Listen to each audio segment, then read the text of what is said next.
Honesty is the best policy. एक सूरज नाम का व्यक्ति था। स्वभाव से बहुत ही गंभीर था। उसकी पढ़ाई पूरी हो चुकी थी, लेकिन कोई नौकरी नहीं थी। दिन रात वो काम की तलाश में इधर उधर भटकता रहता था। भटकते भटकते वो बेचारा थक गया। उसके पास खाने को रुपए भी ना थे। सूरज एक ईमानदार मनुष्य भी था, इसलिए भी उसे काम मिलने में मुश्किल आ रही थी।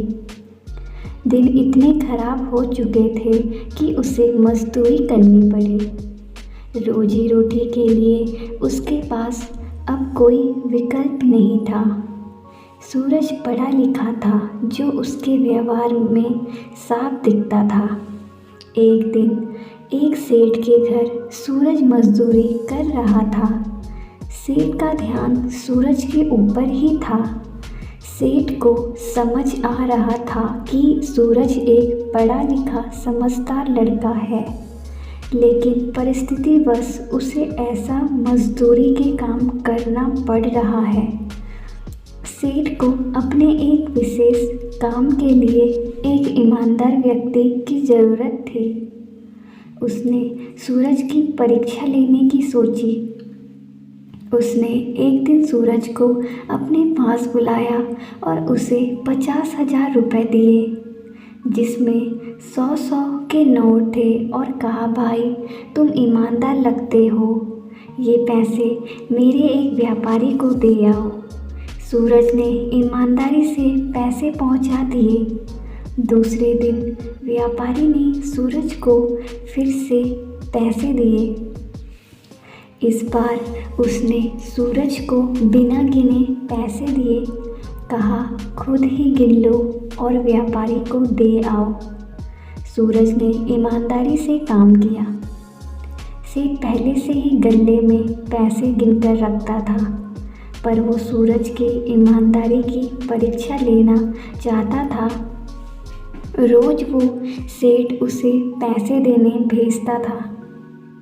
सूरज की हालात तो बहुत ही खराब थे।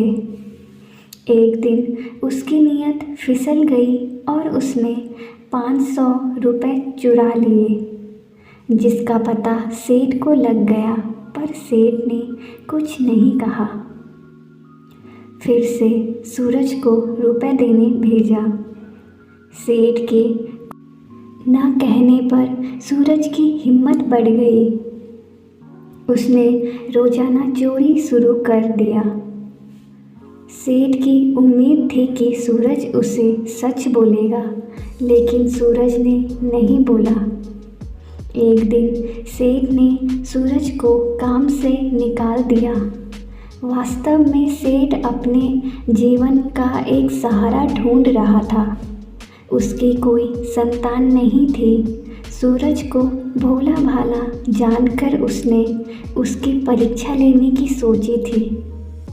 अगर सूरज सच बोलता तो सेठ उसे अपना पूरा कारोबार सौंप देता। जब सूरज को इस बात का पता चलता है तो उसे बहुत दुख हुआ और वो सुधर गया, और उसने उस दिन से खुद को बदल दिया। मॉरल ऑफ द स्टोरी, हमें हमेशा ईमानदार रहना चाहिए, चाहे परिस्थितियाँ कितनी भी खराब क्यों ना हों।